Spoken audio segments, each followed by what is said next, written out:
2021 GMC Denali. I'm going to show you how to reset the maintenance light. Turn the vehicle on.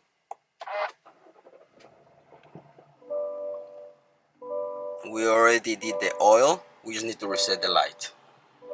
In here on this toggle, press on it to eliminate the warning light. Now with the arrow to the right, press once and you're going to go to the eye. And then with the toggle, go down. Go down and keep going until you find the light on the oil life. We already did the oil, but we didn't reset it, so it went for like a couple more weeks, and that's why it went to 0. But oil is being changed.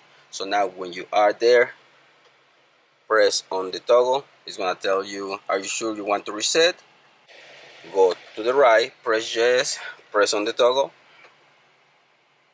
100%. And that's how you reset the oil life.